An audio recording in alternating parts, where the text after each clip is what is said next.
Well, we're here with our final entry in the Child's Play series. Seed of Chucky? No, that was last night. Bride of Chucky? No. What? Curse? The Curse of Chucky. No, it's the Cult of Chucky. That one. The Cult. The Cult of Chucky. You know how I know that? Because it's on the fucking cue card right over here. So yeah, and this one, what happens in this one, Jerry? I don't fucking, I told you I don't watch these fucking things.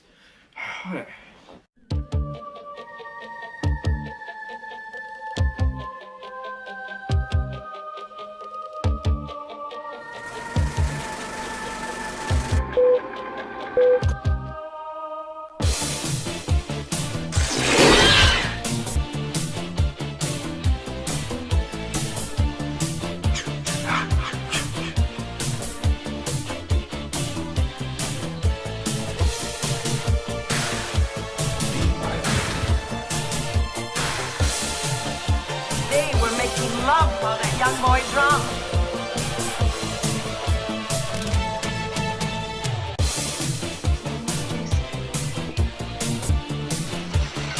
Trick or treat, motherfucker.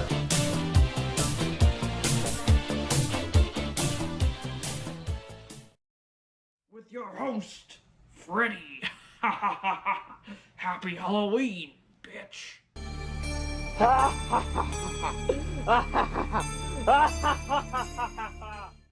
Welcome to the final Chucky movie. Thank God. Anyway, let's get started. 4 years after the events in Nica's house, Chucky has been decapitated and tortured by Andy ever since.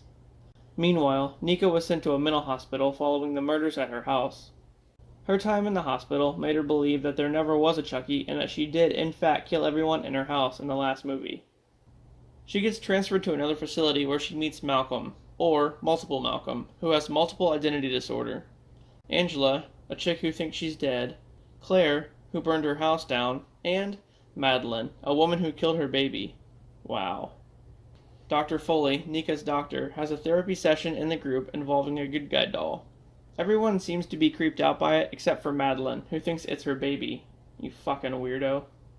After that, Nica gets a visit by Tiffany, who is now her niece Alice's guardian. She tells her that Alice is dead and leaves another good guy doll for her, saying it's a gift from Alice. Nica then finds out that Angela got killed and finally realizes that Chucky is real. Well, yeah, no shit. Madeline then throws Malcolm in an empty grave after he warns her about Chucky. Yeah, this chick's in denial, for sure. Around this time, Malcolm starts to refer to himself as Charles. That's not sketchy at all. After another patient dies, Andy learns about what's going on over at the hospital and heads there. Meanwhile, in a personal session, Dr. Foley hypnotizes Nica and starts to sexually assault her when Chucky shows up and hits him in the back of the head. When he wakes up, he thinks that Nica did it and tries to bribe her with sexual favors in exchange of not telling anyone. Yeah, because that'll work. And then, Andy shows up and assaults a security guard just so he can get committed.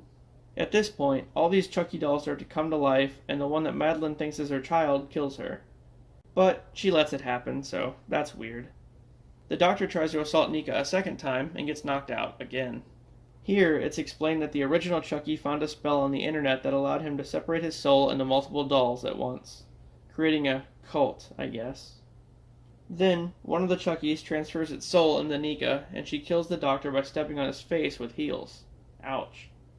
But he had it coming. The short-haired Chucky attacks Andy, but he pulls a gun out of its chest and shoots it. Clearly, he sent that one to the hospital and planned this whole thing.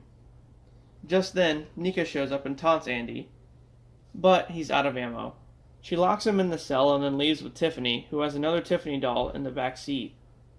In a post-credit scene, Kyle, Andy's foster sister from Part 2, shows up at his house and continues to torture the original Chucky head. The end. So, I'm not going to say it was good, but it was definitely better than the previous one. Yeah, that's for sure. I don't mind the whole sharing the soul thing. It was creative, but honestly, the story got kind of blah for me. I did like Fiona Dourif. She was really good in this.